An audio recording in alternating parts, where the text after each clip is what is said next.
아멘. 오늘 새롭게 룻기 말씀을 이제 나누기 위해서 또 모임에 이렇게 참여하신 우리 형제 자매님들에게 주님 은혜가 더 있기를 기도하며 모임에 참여하시지 못한 많은 진리를 사모하는 영혼들 가운데에도 주님의 그 영의 운행과 임재가 함께 계셔서 말씀을 여러 각도로 듣고 묵상할 때, 또 성경을 읽을 때 하늘이 비춰주시는 참 빛을 그 심령에 받아서 모두가 생명의 세계로 다 인도를 받는 축복이 있는 조소마다 다 함께 있기를 주의 이름으로 기도합니다. 아멘. 아멘. 자, 오늘은 이제 룻기 4장 7절에서 10절 단락의 말씀을 하나님의 구속사에 맞춰서 성경을 같이 상고하도록 합니다. 자료 말씀으로 바로 들어갑니다. 자료에 룻기 4장 7절로 10절 말씀을 인용을 해드렸고, 그 주제는 토지, 즉 기업 무르는 율법의 실현이다 그랬는데 꼭 토지만을 기업이라고 하지는 않습니다. 이제 오늘 그 말씀에 보면은 내가 엘리멜렉과 기럐과 말론에게 있던 모든 것을 나오미의 손에서 사는 일이라고 이렇게 표현을 했는데, 엘리멜렉과 기럐과 말론에게 있던 모든 것이라고 하는 것을 무르는 거예요. 그러니까 모든 것이라고 하는 것은 대표가 이제 엘리멜렉의 아내인 나오미와 말론의 아내인 룻인데, 여기 모든 것이라는 이 표현은 엘리멜렉과 말론에게 유전되어지는 조상 대대로 이어받은 기업 전체를 말하는 것으로서, 맨 첫째는 가문이고, 가문 중에는 혈통이 있고 전통이 있어요. 어떤 가문이든지 그 혈통이라는 것이 이어지게 마련이죠. 그 다음에 그 가족이 기거해야 되는 집이 있게 마련이고, 집의 그 주인은 이제 여주인은 아내입니다. 그런데 특히 여기 모든 것을 대표하는 내용은 안으로 들어가서 보면 엘리멜렉의 아내인 나오미와 말론의 아내인 룻이죠. 그런데 기업된 집도 되고, 그 아내라는 신분은 그 남편의 집도 되고 가정도 되고, 또 토지, 밭도 되고, 여러 가지의 그런 지위와 신분을 하나님께 부여받는 것이 아내의 신분인 것이죠. 이만큼 성경에서는 생명의 근원자인 남편도 중요하게 다루지만 하늘만이 중요한 게 아니라 땅도 이만큼 중요하게 다루기 때문에, 여기서는 이제 기업을 물러야 되는 기업을 말할 때 모든 것을 물은다 이렇게 표현을 했어요. 그런데 실제로는 그 대표는 말론의 아내인 룻을 사는 것이죠. 사서 물른다 그랬는데 이건 되산다라는 이제 뜻으로서, 이것은 앞에서 이미 여러 번 말씀을 나눈 것처럼 룻기의 중심 주제는 잃었던 기업을 되사서 누군가가 대신 값을 치러주고 되사서 원주인에게 되돌려주는 것, 물러주는 것, 그것을 성경에서는 구속이다 이렇게 표현을 한다. 그 이게 가을의 법칙이라고 하는 것이고, 이제 모하르라고 하는 혼인 율법이 여기에 당연히 포함되고, 그 다음에 후사에게 상속해주는 그 상속법이 당연히 포함되고, 그래서 모든 그 율법의 총체를 요약하는 것이 룻기다 이렇게 지금까지 여러 번 말씀을 나눴어요. 이제 이런 관점을 마음에 담아두고, 자, 룻기 4장 7절로 10절 인용절을 읽어봅니다. 옛적 이스라엘 중에 모든 것을 무르거나라는 것이 뭔 뜻인지 아시죠? 내가 팔아 넘겼는데 또는 샀는데 그거 바꾸겠다, 판 것을 무르겠다 할 때는 무르기 위해서는 위약금을 내야 되잖아요, 당연히. 이제 위약금을 지불하고라도 다시 되물으는 거예요. 이것은 아담이 하나님의 명령을 버리고 하나님의 말씀을 버리고 그 뱀의 말을 받아들임으로 인해서 자기가 영원히 거할 기업인 에덴 동산을 잃게 되었죠. 그런데 그 기업을 되찾기 위해서는 물러야 된다 이거예요. 내가 그때 잘못 팔았다, 물으겠다. 그런데 아담 스스로는 그걸 물을 힘이 없으니까 누군가가 와서 뱀의 권세와 그 뱀의 능력 이런 것들을 다 제어하고 그 뱀의 능력과 권세를 이기고 누군가 대신 와서 그걸 물려줘야 된단 말이에요. 그게 메시아라는 사상이다. 이게 구원자가 필요한 거다. 물은다라는 그 개념에는 그런 기초적인 인생사의 구속사, 첫사람을 뱀에게 이렇게 값도 없이 팔려 넘어가게 이제 했는데 메시아가 와서 그걸 물려서 되물려줘서 그 잃었던 기업, 잃었던 생명을 되찾아줄 필요가 생겼다. 이제 그런 것에서 기초하는 말이에요. 자, 그런데 물으거나 교환이라고 하는 것은 문자적인 의미로는 물물교환, 뭐 보상, 배상 이제 그런 단어를 사용하는 말이지만 이것은 물으는 것과 같은 개념이에요. 영혼을 물르는 거예요. 영혼을 되찾는 것이죠. 아담이 자기 영혼을 팔아넘긴 거예요. 뱀에게, 마귀에게, 세상 신에게 팔아넘겼는데 자기 스스로는 되찾을 방법이 없기 때문에 그걸 교환해와야 되잖아요. 되찾아오기 위해서는 메시아가 필요하다. 메시아가 대신 값을 지불하고 물려주는 거예요. 이런 사상이 성경 이야기다. 그러니까 사람이 스스로는 구원을 절대 받을 수 없다. 메시아 그리스도께서 오셔서 세상 신에게 팔려나간 모든 죄인들의 죄값을 대신 물어주고 메시아께서 그리스도께서 그 영혼을 되찾아서 원래의 창조자 주인이신 하나님의 것으로 돌려줘야 된다. 그 일을 하는 분이 예수 그리스도다. 이걸 지금 말하고자 하는 거예요. 룻기에서는 보아스가 그 일을 지금 하는 거죠. 보아스는 메시아인 그리스도에 대한 상징인 거예요. 자, 이런 이제 큰 관점을 이제 마음에 잘 담아두시고 이런 큰 틀을 가지고 성경을 읽는 거예요. 성경을 볼 때는 다 이런 어떤 흘러가는 그 흐름이 있다. 이것을 기본적으로 그 큰 줄기를 잊거나 다른 데로 이렇게 빠져나가거나 그렇게 하는 일이 없이 모든 성경을 읽을 때는 이런 일관된 그 구속사의 관점으로 성경을 읽어야 됩니다. 자, 그런데 물으거나 교환하는 일을 확정하기 위하여 그랬어요. 이것을 확실하게 명백하게 정하려면 반드시 둘이나 셋의 증인이 필요해요. 증인이 보는 앞에서 두 사이에 지금 거래 관계가 잘못됐기 때문에 물으겠다고 하면은 물으는 배상금을 내야 된다. 내가 뭘 밭을 샀는데 또는 팔았는데 내가 잘못 팔았다. 그러면 그대로 본값에 물러달라고 하면 안 물러주지요.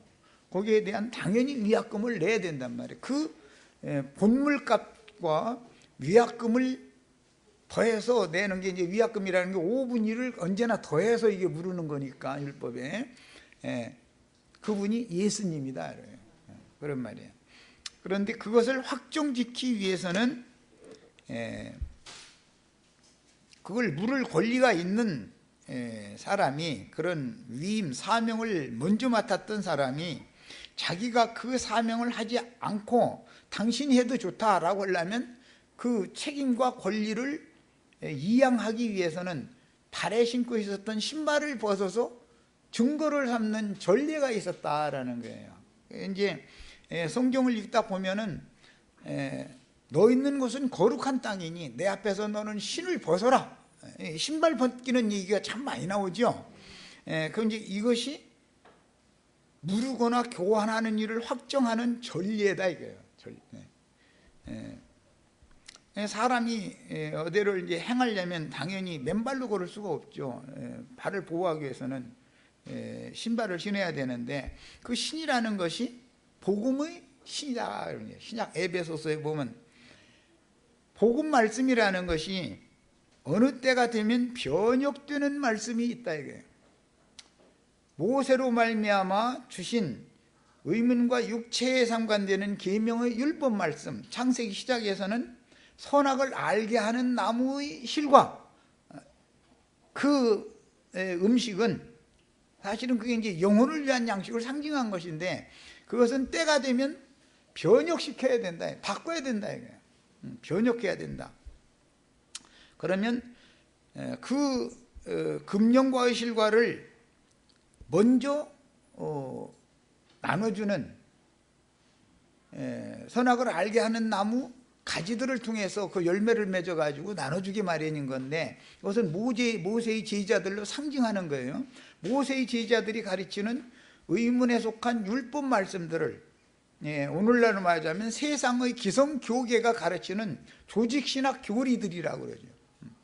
그런 것들을 반드시 메시아가 오시면은 그리스도의 말씀으로, 새 법으로, 옛 율법을 그리스도 율법으로 바꿔야 된다. 그러기 위해서는 옛 법을 맡은 사람이 나는 그 새 말씀을, 모세 율법 말씀을 더 완전하게 하시는 그리스도의 말씀을 전할 만한 그런 사명을 나는 수행할 수가 없으니까 나는 그럼 포기하겠다. 그 일은 나는 않겠다. 그리고 신발을 벗어가지고 새 사람에게 줘야 된다 이거예요. 그럼 이제 신발을 벗어서 주는 것은 모세의 사역을 엘리야의 영과 엘리야의 능력으로 보냄을 받았던 침례자 요한이 율법과 선지자의 때를 마감하는 직분을 하러 왔죠. 그러니까 금령의 나무 실과를 나눠주는 사명을 마무리하는 일을 한 사람이 세례 요한이다 이게. 그 신을 벗어서 누구한테 주느냐? 예수님한테 준다 이게. 예수님은 새 신을 신고 새로운 말씀을 전파하는 거예요. 그에 대한 상징이다 이런 말이야. 그러니까 이제 기성교계에서도 세상 교계의 신학 교리에 근거한 성경 말씀을 이해를 할 때 기록된 말씀은 글자는 똑같지만 그 의미를 타락한 사람의 그 정신세계, 타락한 사람의 사고로 해석하고 이해를 해서 가르치던 사람은 절대로 영과 생명의 말씀을 또 가르칠 수가 없다는 거예요. 안 되는 거예요. 그거는. 때가 되면 이게 무르거나 교환하는 것을 확정하게 하기 위해서는 먼저 복음을 맡았던 자가 신발을 벗어서 줘야 된다 이거예요. 그러면 새로 복음을 맡은 사람들은 주님께 위임을 받아서 보냄을 받을 때 새 신을 신고 나가야 되는 것이지, 낡은 그 신을 신고 돌아온 그 둘째 아들이 보면은 맨 먼저 하는 일이 뭐였죠? 돌아오면은 새 옷을 입혀주고 그 다음에 새 신발을 신겨주는 것이죠. 그건 다 상징이다. 구약 성경에서부터 오는 이런 누르거나 교환하는 일을 확정하는 전례에 따른 것이다 이게. 언제든지 모세는 옛사람에게 말씀했고 예수 그리스도는 새 사람에게만 말씀한다는 거예요. 새 사람들에게만. 새 사람들에게는 새 법을 주는 것이고 옛사람들에게는 당연히 옛법을 적용하는 거예요. 이런 것에 대한 이해가 꼭 있으셔야 되겠어요. 오늘은 지금 이것이 중심 주제이기 때문에 이 말씀을 이제 잘 마음에 담아 두셔야 됩니다. 자, 그래서 모든 것을 무르거나, 여기 모든 것을이라고 하는 것은 기업이에요. 사실은 이렇던 기업이고 생명이죠. 엘리멜렉과 말론의 가문이고, 또 가문은 당연히 혈통이 있고 집 안에 안주인이 있고 기업된 토지가 있고 이런 모든 것들이 그 가문의 전통이라는 것이 있게 마련이에요. 이런 것들을 다 새 것으로 완전히 바꿔야 된다 이거예요. 그러니까 모세에게 가르침 받던 그런 모세의 제자된 사람들은 당연히 예수님이 오시면 예수 그리스도의 새로운 가르침을 받아들여야 되는 것이지 모세의 제자로서 남으려고 해서는 안 되는 거다 그런 말이에요. 이것이 오늘 이 단락에서 룻기가 말하고자 하는 중심 주제인 거예요. 자, 그 다음에 2에 그 기업 물을 자가, 그 기업 물을 자는 유대교 지도자들을 상징하는 거예요. 여기서는 모세와 그 제자들을 상징하는 거단 말이에요. 보아스보다도 가까운 근족이죠. 그런데 신발을 벗어서 준 사람은 율법과 선지자의 때 사역을 종결하는 세례 요한이었었죠. 그런데 여기서 이제 상징이에요. 더 가까운 근족이요. 이 사람이 먼저 복음을 맡은 사람이다. 유대인들의 특징은 뭐냐면 복음을, 말씀을 먼저 맡은 거예요. 기독교인들이 세상 사람들과 다른 것이 뭐예요? 그들에게 먼저 말씀이 주어졌다는 거예요. 그것이 다른 거예요. 그런데 보아스보다 앞에 그 일을 행할 그런 위임을 받았던 그 기업 물을 자가 보아스에게 이르되 네가 너를 위하여 살아 하고 그 신을 벗는지라 그랬어요. 그러니까 앞에 말씀을 맡았던 자가 나는 그 사명을 행하러 나가지 않겠다, 지금 그렇게 말한 거나 똑같은 소리다. 이게 원래 이게 이제 셈족들의 문화에서 오는 말로서 신을, 주인 앞에서 신을 벗는다라는 것은 주인이 먼대로 그 종을 파송을 할 일이 생기면, 이제 예를 들자면 야곱이, 이삭이 야곱을 자기 처갓동네로 보내죠. 그럴 때 야곱은 아버지의 말씀을 경청해서 조심스럽게 듣고 명령이 떨어지면 신속히 가야 된단 말이에요. 사명을 수행을 하러. 그렇게 할 경우에는 종은 그 문 앞에서 주인의 음성을 귀를 쫑긋이 세우고 들을 때 신발을 양손에 딱 들고 듣는 거예요. 그렇게 하는 목적은 명령이 떨어져서 가라 하면 지체 없이 뛰어가야 되기 때문에 그 이제 주인과 종의 관계에서 그게 셈족의 문화에서 이게 오는 거예요. 그런데 그때 신발을 지금까지 신고 다니던 신발은 원은 버려야 되는 것이단 말이야. 그리고 먼 거리를 가려면 옛날엔 신발이 지금처럼 좋지가 않았기 때문에 새 신을 여러 켤레를 준비를 해가지고 가야 되는 거예요. 그래서 그걸 새 신을 신는다 표현을 이렇게 하는 거예요. 옛날에 신고 다니던 신발을 벗어버려야 된다면 그거 신고는 그 주인의 사명을 다 할 수가 없으니까 그게 이제 상징이에요. 이런 셈족의 문화 때문에 성경을 읽다 보면은 하나님 앞에서 너는 내 앞에서 네 신발을 벗어라. 네가 지금 서 있는 땅은 거룩한 하나님의 임재 앞이다. 이건 거룩한 땅이다.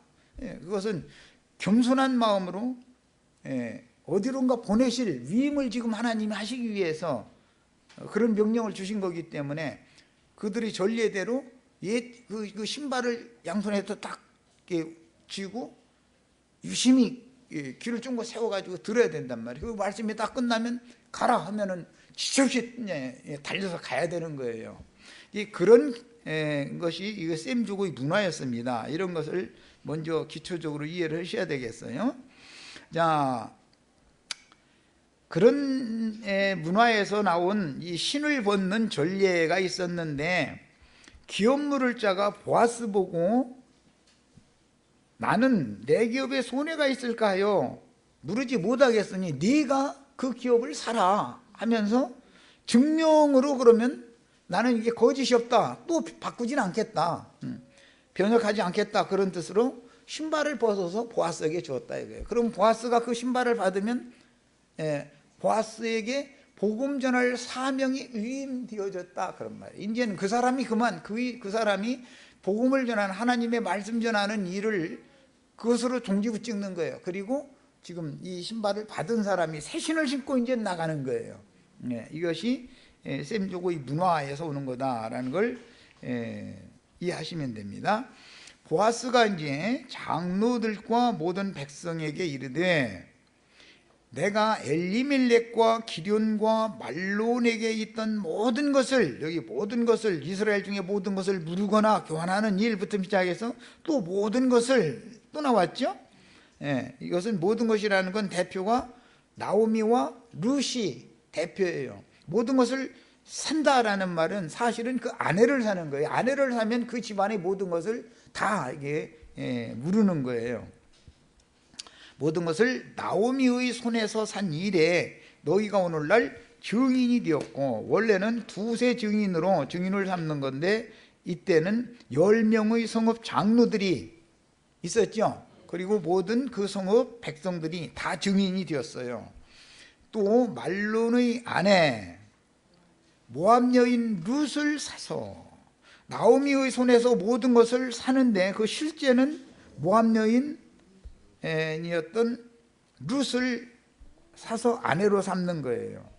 그것이 무르는 일의 최종 결과단 말이야. 그러니까 이 세상 죄를 구속해서 피로 사신 영혼들을 당신의 아내 삼는 얘기다. 예수 그리스도께서 산일에 너희가 오늘날 증인이 되었고 모압 여인 룻을 사서 나의 아내로 취하고, 그 죽은 자의 기업을이라는 것은 세상 죄를 속하기 위하여 십자가에서 죽임당하신 인자 예수의 이름으로 대를 이어주는데, 성령이 오시면 성령은 예수 그리스도 이름으로 오시는 거죠. 대를 잇는 거예요. 그래서 이제 실제로 인자 예수께서 세운 교회가 세속화되어지고 타락되어질지라도 성령이 오셔서는 다시 회복하는 것이다, 이런 말이에요. 그래서 그 죽은 자의 무너졌던 또는 끊어졌던 그 가문을 다시 이렇게 세워주는 거예요. 그것이 이제 신약 성경에는 교회의 회복이다 그래요. 이스라엘 나라를 회복하고 예루살렘을 회복할 때가 이때니까 이렇게 물어봤죠. 회복하는 거다. 이것은 룻기에서 지금 나오는 말이에요. 룻기 이제 다음에 나눌 그 말씀에 보면 생명의 회복자라고 그러죠. 룻이 회복자다 이거예요. 이제 그런 개념에서 사도행전에 보면 사도들이 예수님 보고 그걸 질문을 한 거예요. 예루살렘, 이스라엘을 회복할 때가 이때입니까? 그러니까 그게 이때다 이렇게 하시지를 않고, 그 모든 일에 대해서는 하나님의 권한에 있는 거니까 너희는 가서 복음을 전파하라 모든 민족에게. 그러니까 보내는 얘기로 이제 이게 연결이 됐죠. 이게 다 룻기에서 이어지는 그 바탕을 둔 말씀들인 거예요. 우리는 오늘 이제 이런 말씀을 통해서 주의 성령께 세상에 전도를 위해서 보냄을 받은 사람이 되는 거예요. 이런 사람들 보고 위임받은 사람이다. 제사장이라고 하는 위임식을 한다고 할 때 위임이라는 건 그 손을 채운다라는 뜻인데, 뭘 채우느냐? 신을 들게 만든다. 신을. 한 손에는 신을, 한 손에는 이제 그 새로운 지팡이도 이제 신약 복음에 보면 예수님이 첫 번째 팔레스타인 땅의 제자들을 파송을 하실 때는 2벌 옷이나 2벌 신발을 가져가지 말아라 그랬죠. 그때까지는 율법과 선지자의 때가 아직 종결이 안 된 때이기 때문이었나요. 팔레스타인 땅에 보낼 때는 성령이 오셔서 사도들을 다시 파송을 할 때는 이제 새 신발을 가져가야 되고, 지팡이도 새 지팡이를 이제는 가져가라. 그 전에는 가져가지 말라겠다가 이번에는 가져가라 했어요. 가져가라고 할 때는 땅 끝까지 이방인들에게 보냄받을 때는 말씀이 바꿔졌어요. 이제 이렇게 적용을 하는 거예요. 그러니까 지팡이라고 하는 거는 원래 믿음의 대상, 사람이 힘없고 곤고한 영혼들이 이게 붙들고 의지하는 대상이 되시는 예수님을 상징하는 것인데, 모세를 지팡이로 붙들고 있으면 안 되기 때문에 출애굽기 시작에 보면 모세의 지팡이를 땅에 던지라 그러죠. 던지니까 무엇이 됐다 했어요? 뱀이 됐단 말이야. 모세가 가르치는, 모세를 의지하게 하는 믿음은 전부 그게 마귀로부터 온 것이다라는 걸 보여주는 거예요. 그 다음에 그 뱀의 꼬리를 집어라 그렇게 돼 있죠. 그래서 그 신약 성경에 성령이 임하면 너희가 하는 게 뭐라 했어요? 뱀을 짚는다 그랬죠. 뱀 머리 잡으라고 돼 있지 않아요. 뱀 꼬리를 짚는 거예요. 뱀 꼬리를 짚으면 지팡이 손잡이처럼 여상히 다시 지팡이가 되더라는 거예요. 그 지팡이를 가지고 애굽에 가서 홍해 바다를 가를 때 지팡이를 바다 쪽을 향해서 내밀으니까 바다가 딱 갈라졌다는 거잖아요. 그래서 두 번째 지팡이, 그래서 두 번째 제자들을 파송할 때는 신발도 두 벌 신발 가지고 가야 되고 지팡이도 가지고 나가라, 이제 이렇게 말하고, 두 벌 옷이 있으면 두 벌 옷도 가지고 가라, 이렇게 이제 말씀을 바꾸는 거예요. 이 유대인들에게 전도하는 내용과 이방인들에게 전도하는 내용이 왜 달라지는지를 이게 잘 이해를 하셔야 돼요. 신 벗어서 주고 새 신을 신겨주고 뭐 지팡이를 던지라고 했다가 다시 잡으라고 했다가 이런 얘기 나오는 것이 이게 얼마나 중요한 말인지를 잘 아셔야 돼요. 믿음을 바꿔야 된다 이거예요. 모세의 말을 믿던 믿음을 버려버리고 던져버리고 예수 그리스도의 말씀을 믿음으로 취하라 이 말이에요. 새 지팡이 짚는다 이렇게 표현하는 거예요. 그 말씀에 의지하여 새 사람들은 인생을 사는 거예요. 그러야 그 지팡이의 그 인도를 끝까지 받으면 그 힘없는 사람도 능력 없는 사람도 끝까지 인도해서 하늘 아버지께로, 아버지 집으로 데려다 준다라는 거예요. 이제 이런 것이 성경의 그 감추인 비밀한 뜻들입니다. 큰 윤곽을 이게 마음에 잘 담아두시고 또 다음 단락 읽어나갑니다. 그래서 또 말론의 아내 모압 여인 룻을 사서 나의 아내로 취하고 그 죽은 자의 기업을 그 이름으로 잊게 하여 그 이름이 그 형제중과 그곳 성문에서 끊어지지 않게 하며, 이름이 끊어진다라고 하는 말은 예수는 죽었어도 예수 그리스도 이름이 끊어지면 안 되는 거죠. 그래서 주의 이름으로 보내신 진리의 성령이 오시면, 또 다른 보혜사 진리의 성령이 오시면 너희를 모든 진리 가운데로 인도해 줄 거다. 그 모든 진리 가운데, 모든 진리가 아버지 하나님 자신이다 이거예요. 하나님께로 인도해 준다 그 말이야. 자, 그래서 구속을 위해서 사람으로 오신 예수는 죽었지만 그 이름이 끊어지는 일은 절대 없는 거다.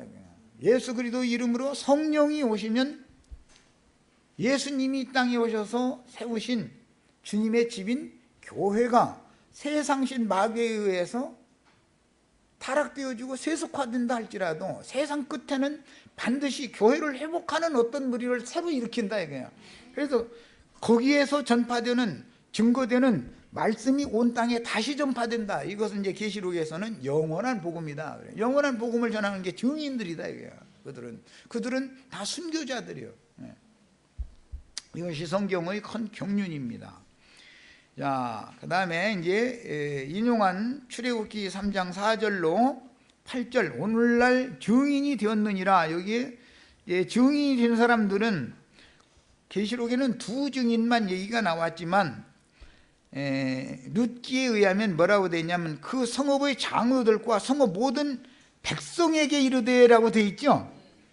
장로들과 모든 백성에게 지금 하는 말이잖아요 이게.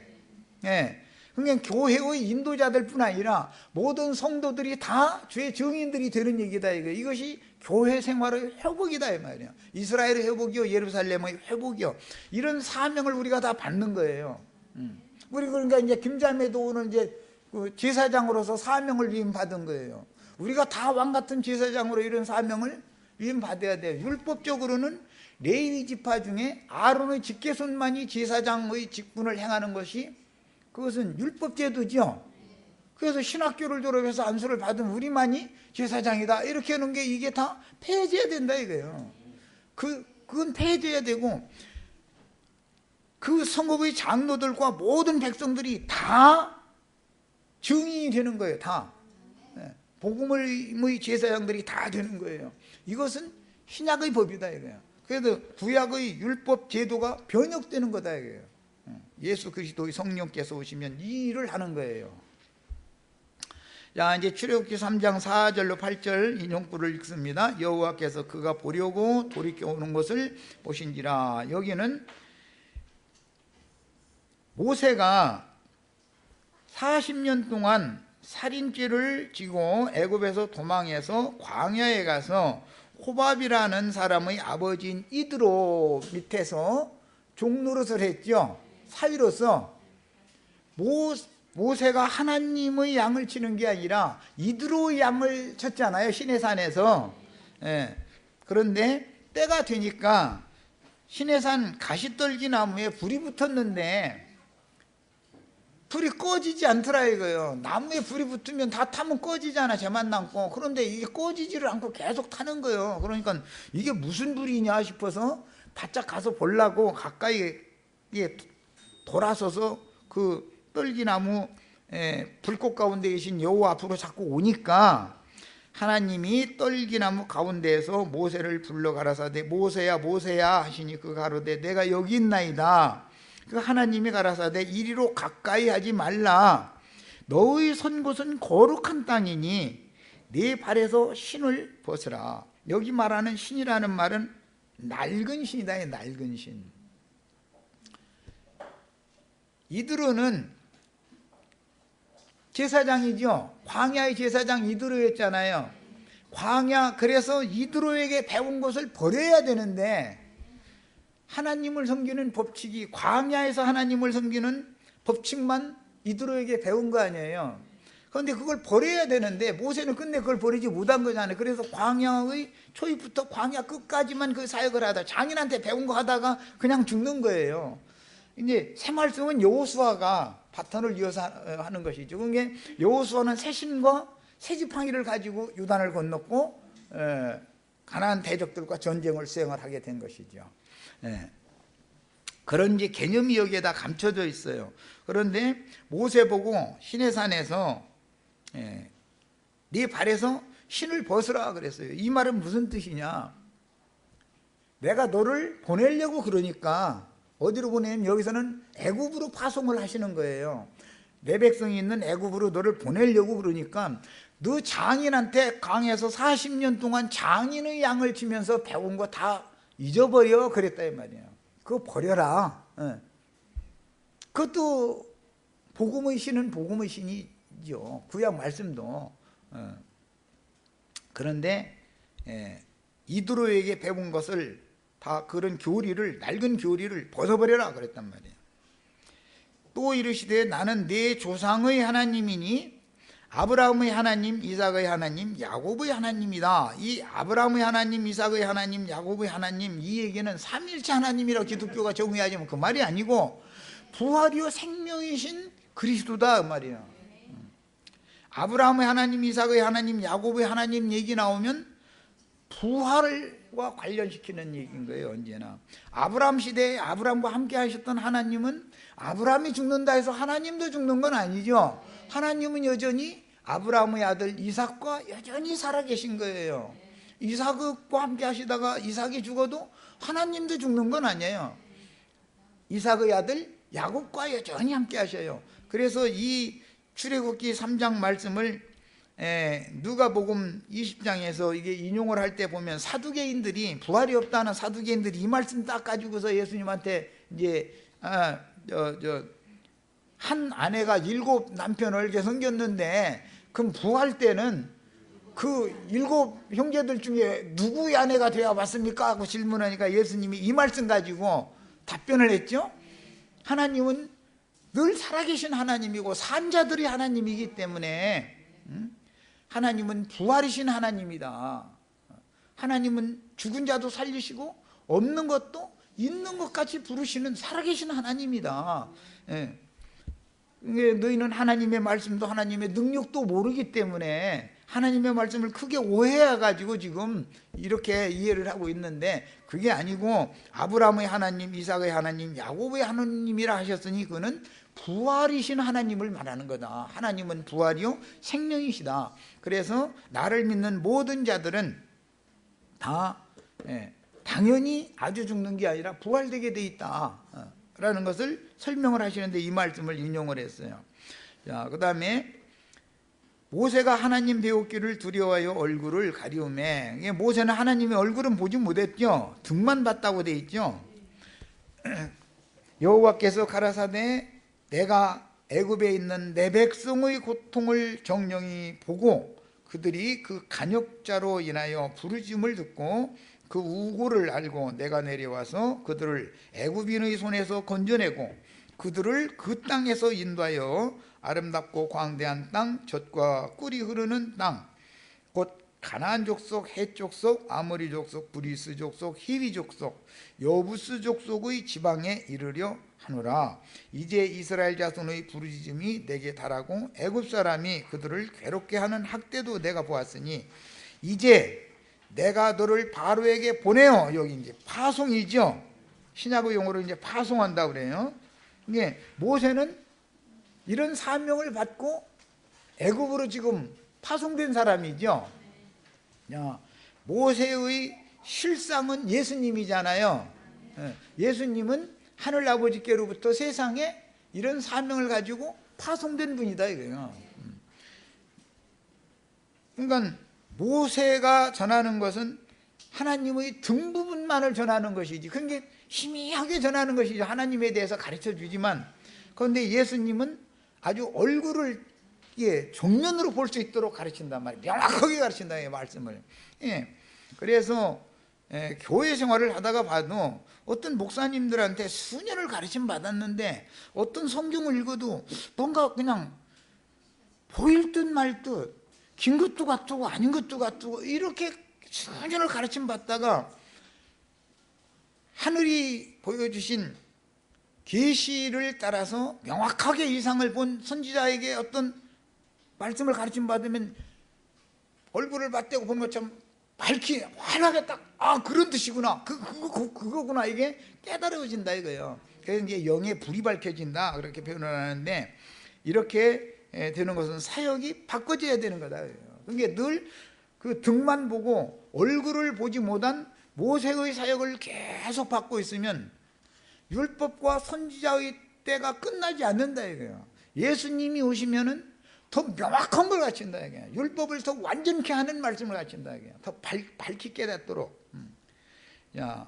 너로 내 백성 이스라엘 자손을 애굽에서 인도하여 내게 하리라. 그러니까 모세는 하나님의 백성을, 아브라함 자손을 창세기 15장에서 예언한 말씀에 따라서 아브라함 자손이 애굽에 내려가서 4대 만에 400년이 되면 내가 불러내겠다 약속이 지금 때가 찬 거죠.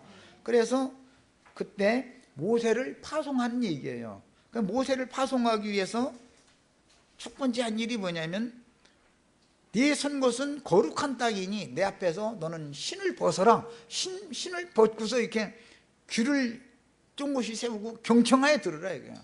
하나님의 종인 모세는 당연히 그 말씀대로 해야 된단 말이에요.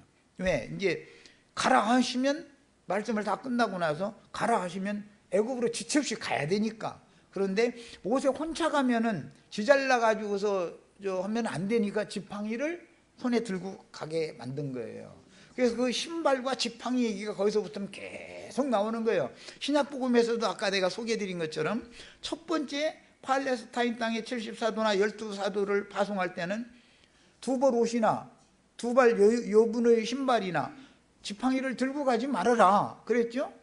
그러나 나중에 이방인들에게 성령이 오셔서 또 보내실 때는 이제는 여분의 옷도 가져가야 되고 신발도 새 신발 가져가야 되고 지팡이도 새로운 지팡이 들고 가야 된다 그랬단 말이에요. 이게 말하고자 하는 그 성경의 어떤 의도를 잘 이해를 하셔야 되겠어요.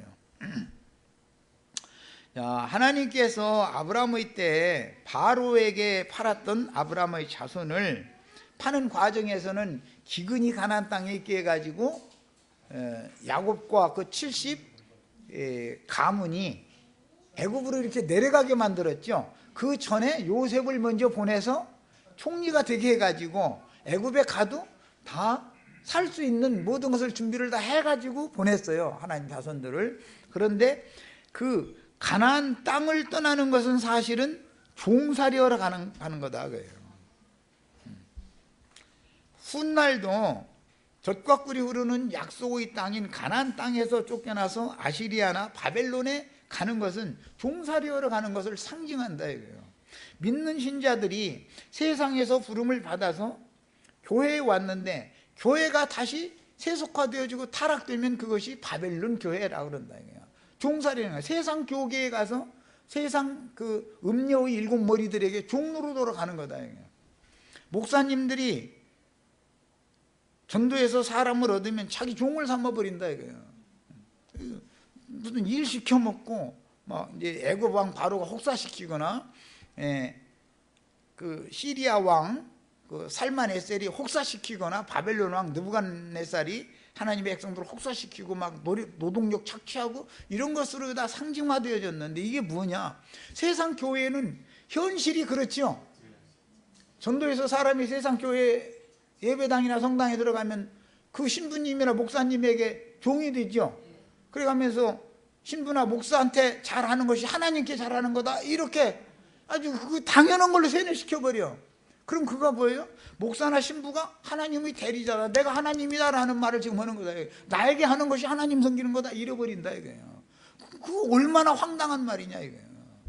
그러기 때문에 지금까지 내가 잘 믿는다는 생각하고 있었던 그 믿음의 지팡이를 던져야 된다. 이 땅에다 던져보면 내가 지금까지 믿고 있던, 의지하고 있던 이 지팡이가 이거에 의지해서 여기까지 왔는데, 이것이 정말 하나님의 사자인지 마귀의 사자인 뱀인지 딱 드러낸다 이거예요. 뱀이 딱 되는 거예요. 그 다음에 이제는 성령이 임하시면 뱀을 집어라 그래요. 이제 그 모세 보고 네가 손에 있던 지팡이 땅에 던지라 해놓고 나서는 뱀이 된 걸 확인 딱 시키고 나서는 뱀을 다시 집어라 그러잖아요.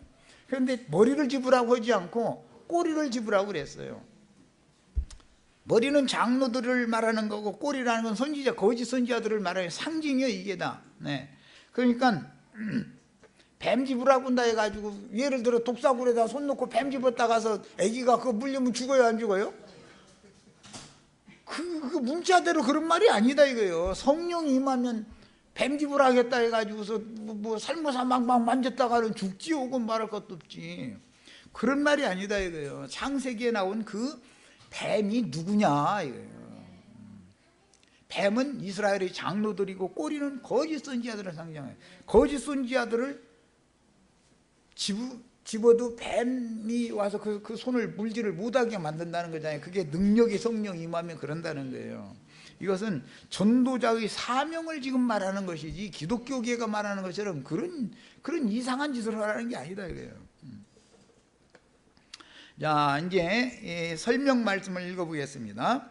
구약 성경에는 여호와의 사자로 모세에게 나타나서 말씀하신 그분이 곧 여호와였고, 동일한 장면을 기록한 사도행전 7장 30절에서는 천사가 모세에게 보여서 주의 말씀을 전해주었다고 기록하고 있으니, 여호와의 사자라는 표현은 구약 성경에 여호와의 사자, 뭐 야곱을 야복나루터에서 뭐 밤새도록 여호와의 사자가 야곱과 씨름했다고 하는데 그게 여호와 자신이었잖아요. 이런 것처럼 여호와의 사자라는 표현은 하나님 자신이신 예수 그리스도께서 천사의 모습으로 하나님을 직접 사람에게 보이면 사람이 죽으니까 하나님이 보낸 사자로 나타난다 이거예요. 그래야 사람과 교제를 해야 되니까 그렇게 나타나는 것으로 상징을 했는데, 예수 그리스도는 하나님 자신이지만 직접 여호와를 보면 죽으니까, 하나님을 직접 보면 죽으니까 죄 있는 육신의 모양을 입은 사람과 같은 형상으로 사람에게 온다 이런 말이야.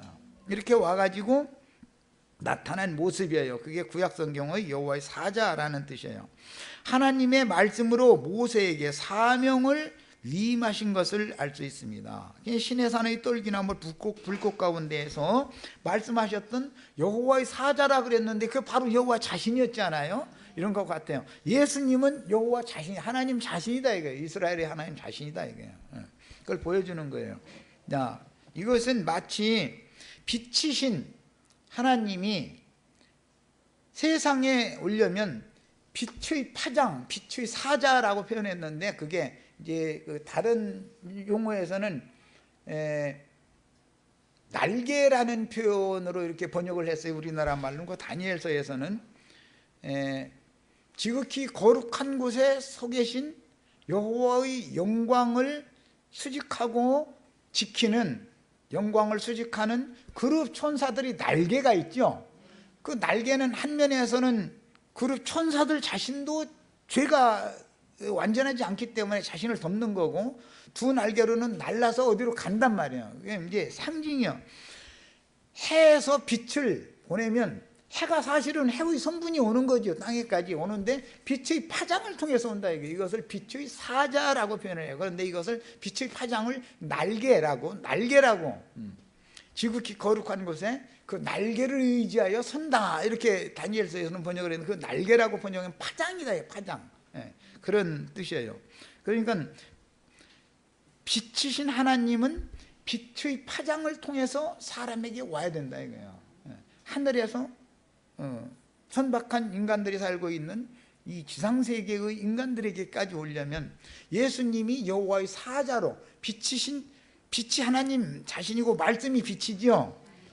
말씀이 하나님이잖아요. 하나님 자신, 그 하나님의 말씀을 예수를 통해서 세상에 보낸다 이런 말이에요. 그럼 예수님의 말씀을 들어서 깨달으면 그 빛을 받은 것이죠. 그게 참 빛이다. 생명의 빛이다 그래요. 그 빛은 복음의 광채라고 그랬어요. 빛이 있으라, 창세기 1장 3절에 하시던 그 하나님의 말씀이 너희의 마음에 비치셨느니라. 창세기 1장 3절에 그 빛이라는 게 햇빛을 말하는 게 아니죠. 이런 해, 달, 별빛이라는 건 넷째 날에 생긴 거잖아요. 하늘의 광명체의 빛이라는 것은. 그러니까 근원적인 빛과 물질적인 빛에 대해서도 이해를 해야 되는데, 교계에서는 창세기 1장을 해석을 할 때도 그런 데에 대한 이해가 전혀 없다 이거예요. 근원적인 빛이 햇빛이나 달빛이나 별빛을 통해서 사람이 볼 수 있는 빛으로 와야 된다 이거예요. 그 근원적인 빛이 직접 사람에게 오면 사람이 죽으니까. 그래서 그 해, 달, 별의 광명체를 통해서 사람에게 빛을 볼 수 있게 만드는 것이다 이런 말이에요. 이것은 빛의 말씀이신 하나님 자신이 예수 그리스도를 사람의 모양으로 입혀서 그분의 속에 말씀이 있다 이게 아버지의 말씀이. 그래서 예수를 통해서 증거되는 말씀을 받으면 생명의 빛을 받고 살아나는 것이다. 죽은 자가 빛이 투과되어 살아나는 것이기 때문에 이런 개념을 잘 이해하시길 바라요. 첫째 시간 여기까지서 마칩니다.